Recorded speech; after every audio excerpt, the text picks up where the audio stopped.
Hello po, good afternoon, good morning, good evening, kung saan man kayo dyan. Eto na naman ako, naglalakad-lakad.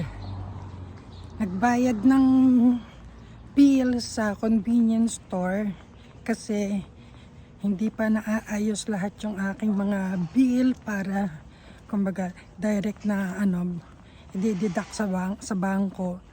Pero saglit na lang yun. Tumawag na ako.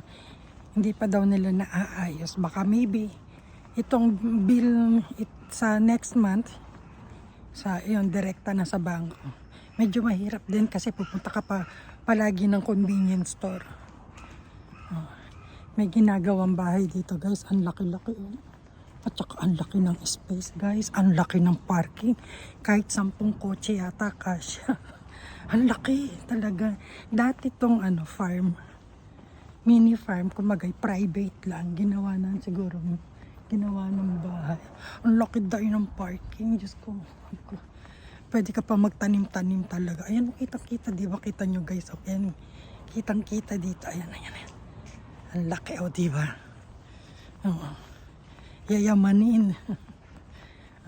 Naglakad lang ako mula doon sa bahay namin papunta ng convenience store and then bumalik ako. Papunta naman ako sa parking ng kotse ko kasi mamaya malamig na.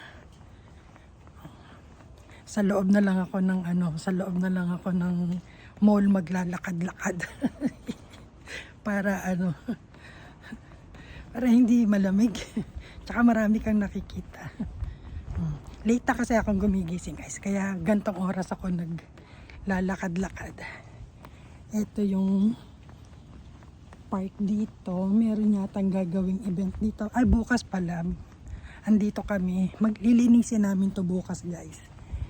Every 6 months naglilinis kami dito.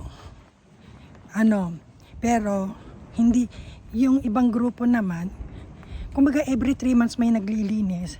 Pero yung namin, yung schedule namin is every 6 months kasi marami kaming grupo dito.